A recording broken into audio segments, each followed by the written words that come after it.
You are watching on my YouTube channel.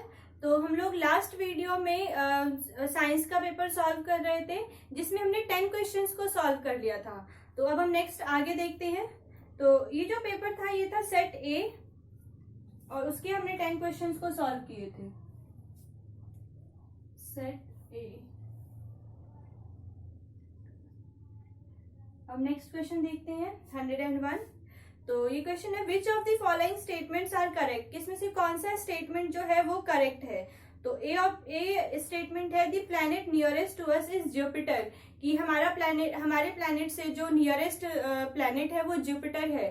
तो हमारे planet से जो नियरेस्ट है वो है सबसे पहला प्लैनेट है मरकरी, और उसके बाद है विनस, और उसके बाद है अर्थ, और उसके बाद है मार्स। तो अर्थ के नियरेस्ट कौन सा हो सकता है, या तो मार्स हो सकता है या फिर विनस हो सकता है। ठीक है, तो जुपिटर तो नहीं होगा। तो फर्स्ट स्टेटमेंट जो है वो गलत है। वैसे अर्थ से जो नियरेस्ट है वो विनस है। ठीक है, तो सेकंड स्टेटमेंट है, all the stars at the same distance from us, की जितने भी स्टार्स हैं वो हमसे सेम डिस्टेंस पर है।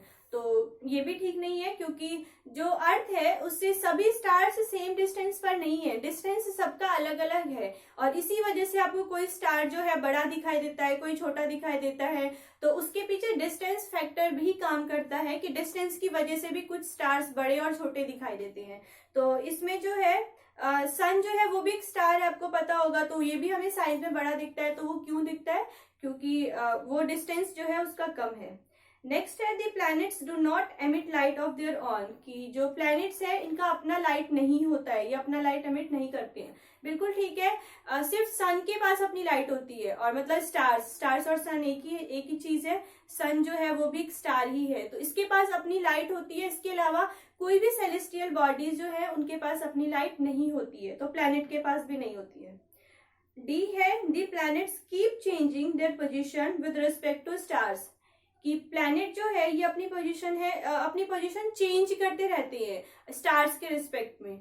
तो प्लैनेट जो है ये आपको पता है कि सन के चारों ओर ये रिवॉल्व करते हैं। तो ये रिवॉल्व करते हैं, ये मतलब हमेशा मूव करते रहते हैं। तो ये अपनी पोजीशन चेंज करते हैं। ठीक है, स्टार के रिस्पेक्ट में भी अपनी पोजीशन चेंज करते हैं। नेक्स्ट ई है, the planet Venus appears in the eastern sky before sunrise, कि जो विनस है ये हमें सनराइज होने से पहले ही ईस्टर्न स्काई में हमें दिखने लग जाता है। तो जो विनस है ये दिखने लग जाता है, क्यों? क्योंकि ये सबसे शाइनिंग प्लैनेट है। जितने भी प्लैनेट है हमारे 8 प्लैनेट है, उनमें से सबसे जो शाइनिंग प्लैनेट है वो है विनस। और इसको हम लोग ना इसको जो है सुबह का और शाम का तारा भी कहा जाता है। और वो इसीलिए कहते हैं क्योंकि ये सनराइज होने से पहले दिखाई देता है स्काई में कभी कभी, और सनसेट होने के बाद भी दिखाई देता है। ठीक है, तो विनस, ये जो ई है ये स्टेटमेंट ठीक है। नेक्स्ट है F, the plane in which the earth revolves around the sun is called equatorial plane of earth. जो अर्थ है ये इक्वेटोरियल प्लेन पर रिवॉल्व करता है। तो आपको पता है कि अर्थ जो है ये मतलब किस बात पर रिवॉल्व करता है, ये अपने ऑर्बिट पर रिवॉल्व करता है, ना कि इक्वेटोरियल पर। ठीक है, तो ये वाला स्टेटमेंट फॉल्स है। इसके कौन कौन से ऑप्शन ठीक है, सी, डी एंड ई, और ये है सेकंड ऑप्शन में सी, डी एंड ई। तो सेकंड ऑप्शन इसका ठीक है, बाकी को देखने की जरूरत नहीं है। तो second option. 102, two chemical species X and Y combine together to form a product P which contain both X and Y P। तो 2 स्पीसीज हैं X and Y, और ये जो है इसको कंबाइन किया जाता है तो जो प्रोडक्ट बनता है दैट इज P, ये बताया गया है। और इसमें ये भी कहा है कि P जो है इसके अंदर X भी है और Y भी है, इन्हीं दोनों से फॉर्म हुआ है। तो ऑब्वियसली P में X और Y दोनों होंगे। फिर आगे है कि X and Y can not be broken down into simpler substances. जो X और Y है इसको आप और ज्यादा ब्रोक नहीं कर सकते हो, और ज्यादा नहीं तोड़ सकते हो, यानी कि ये सबसे स्मॉलेस्ट यूनिट है, इसीलिए हम इसको और ज्यादा हम इसको ब्रेक नहीं कर सकते हैं। तो by simple chemical reaction, which of the following concerning the species X, Y and P are correct. तो X, Y और P को लेकर कुछ स्टेटमेंट दी हुई है, तो कौन सा स्टेटमेंट जो है वो ठीक है? फर्स्ट है P is a compound, P एक कंपाउंड है, तो P एक कंपाउंड है, ये ठीक है। क्यों? क्योंकि जब दो अलग अलग एलिमेंट जो है वो जब एक रेशियो में जो है अगर इसको मिलाया जाता है तो इससे कंपाउंड फॉर्म होता है, तो ये वाला ऑप्शन ठीक है। नेक्स्ट है X and Y are compounds, X और Y जो है ये भी कंपाउंड्स है, बट इसमें उससे पहले X और Y जो है ये कंपाउंड है, ये ऐसा कहा है, बट इससे पहले क्वेश्चन में क्या कहा है कि X और Y जो है इसको हम ब्रेक नहीं कर सकते, ठीक है, ये सबसे स्मॉलेस्ट यूनिट है, तो कंपाउंड को तो हम ब्रेक कर सकते हैं, जैसे कंपाउंड जैसे कि H2O एक कंपाउंड है, ठीक है, तो इसमें क्या है H और O, दो H है, दो हाइड्रोजन है और एक ऑक्सीजन है, तो कंपाउंड को तो हम ब्रेक कर सकते हैं, है ना, बट इसमें क्या है कि X जो है वो ब्रेक नहीं हो सकता, तो इसका मतलब ये कंपाउंड नहीं है, ठीक है, तो ये ऑप्शन ये स्टेटमेंट गलत है।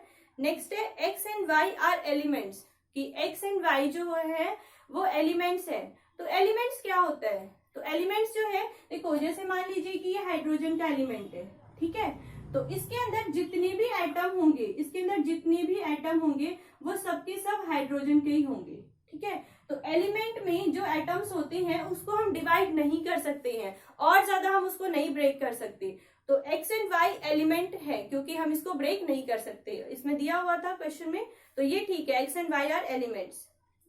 P has a fixed composition, P का जो है फिक्स कॉम्पोजिशन है, बिल्कुल ठीक है, P का फिक्स कॉम्पोजिशन है, क्यों?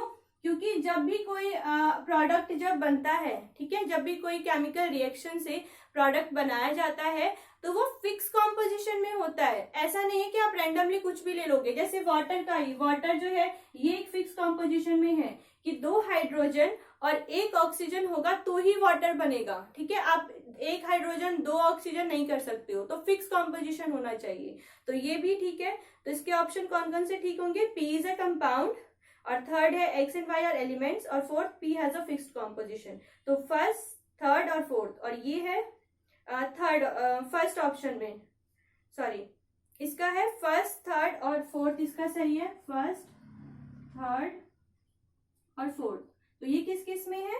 फर्स्ट ऑप्शन में है फर्स्ट सेकंड एंड थर्ड, तो ये गलत है, सेकंड में है फर्स्ट सेकंड और फोर्थ, तो ये भी गलत है, और थर्ड में है सेकंड थर्ड एंड फोर्थ, तो ये भी गलत है, fourth option first third and fourth, तो फर्स्ट ऑप्शन इसका ठीक होगा, तो 102 का है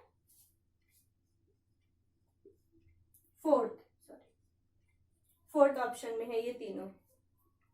नेक्स्ट है in a sample of ethyl ethanoate CH3, COOH, C2 and H5. The two oxygen atoms have the same number of electrons but different number of neutrons. Which of the following is correct reason for it? तो एक हमें sample दिया हुआ है, इसको हम लिख लेते हैं CH3 O COO C2 H5, ठीक है, और इसमें ये दो ऑक्सीजन है, ठीक है, और इसमें क्या है कि ये जो दो ऑक्सीजन है इसके इलेक्ट्रॉन्स सेम है बट न्यूट्रॉन्स जो है वो डिफरेंट है, यानी कि इसके अंदर जितने भी इलेक्ट्रॉन्स है इन दोनों के अंदर सेम नंबर ऑफ इलेक्ट्रॉन्स है बट दोनों का न्यूट्रॉन्स सेम नहीं है, डिफरेंट है, तो इसके लिए स्टेटमेंट दिए है कि कौन सा स्टेटमेंट ठीक है, तो one of the first option statement है one of the oxygen atoms has gained electrons, second है one of the oxygen atoms has gained two neutrons, third है the two oxygen atoms are isotopes, और fourth है the two oxygen atoms are isobar. तो इसको हम थोड़ा सा समझ लेते हैं ये क्या चीज है। देखिए किसी भी कोई भी जो एटम होता है उसका एटॉमिक नंबर क्या होता है? एटॉमिक नंबर, ये आई होप आप सबने पढ़ा होगा तो आपको पता होगा एटॉमिक नंबर क्या होता है, नंबर ऑफ प्रोटॉन्स और इलेक्ट्रॉन्स, या तो प्रोटॉन या इलेक्ट्रॉन, किसी भी एटम के अंदर सेम नंबर में इलेक्ट्रॉन या प्रोटॉन होते हैं, ठीक है, तो या तो प्रोटॉन या इलेक्ट्रॉन, तो जो नंबर प्रोटॉन का होगा वही एटॉमिक नंबर होगा, या फिर जितना नंबर इलेक्ट्रॉन का है वही एटॉमिक नंबर होगा, ठीक है, दोनों में से एक, क्योंकि दोनों का सेम होता है। और एटॉमिक मास क्या होता है? एटॉमिक मास होता है नंबर ऑफ इलेक्ट्रॉन या प्रोटॉन और प्लस नंबर ऑफ न्यूट्रॉन। ठीक है, प्रोटॉन और न्यूट्रॉन का जो नंबर होता है इन दोनों को आप प्लस करोगे तो एटॉमिक मास आ जाएगा। तो इसमें दो टर्म दिए हुए हैं, आइसोटॉप एंड आइसोबार, इसको समझ लेते हैं। आइसोटॉप तो फिर ये इजी हो जाएगा, आइसोटॉप्स और आइसोबार। तो आइसोटॉप में क्या होता है, जब दो एटम जो होते हैं उसके जो नंबर ऑफ इलेक्ट्रॉन्स होंगे वो सेम होंगे तो उसे हम आइसोटॉप बोलते हैं। तो आइसोटॉप में क्या होता है, नंबर ऑफ इलेक्ट्रॉन या फिर नंबर ऑफ प्रोटॉन, क्योंकि दोनों के नंबर सेम होते हैं तो आप दोनों ले सकते हो, या तो इलेक्ट्रॉन या फिर प्रोटॉन, या फिर अगर उसकी जगह एटॉमिक नंबर आ जाता है तो वो भी चीज सेम होगी, एटॉमिक नंबर।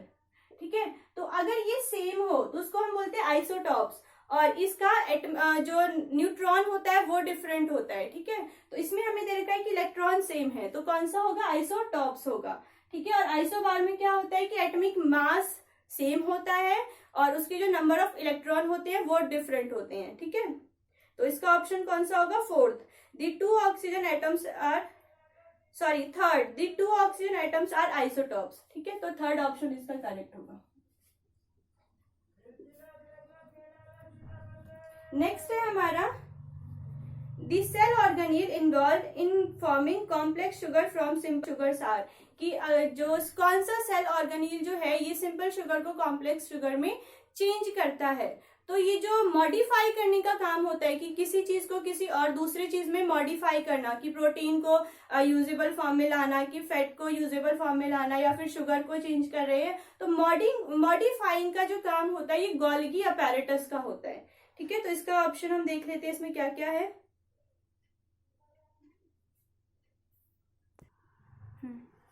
इसके ऑप्शंस है सब राइबोसोम्स, प्लास्टिड्स और गोल्गी अपैरेटस, और एक ऑप्शन है एंडोप्लाज्मिक रेटिकुलम।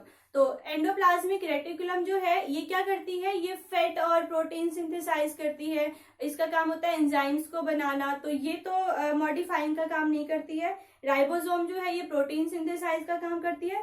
प्लास्टिड, आपने लास्ट वीडियो में मैंने प्लास्टिड एक्सप्लेन किया था, प्लास्टिड जो है ये कलर देने का काम करती है, तो ये भी नहीं है। तो इसका फोर्थ ऑप्शन है गोल्गी अपैरेटस। सेल चैप्टर से इसमें 3 क्वेश्चंस जो है वो अभी तक हमने देख लिए। सेल काफी इंपॉर्टेंट चैप्टर है तो इसको मैंने अपने चैनल पर पढ़ाया हुआ है, तो अगर आपको सेल के बारे में पूरा डिटेल इन्फॉर्मेशन लेनी है तो आप मेरे चैनल पर इस चैप्टर को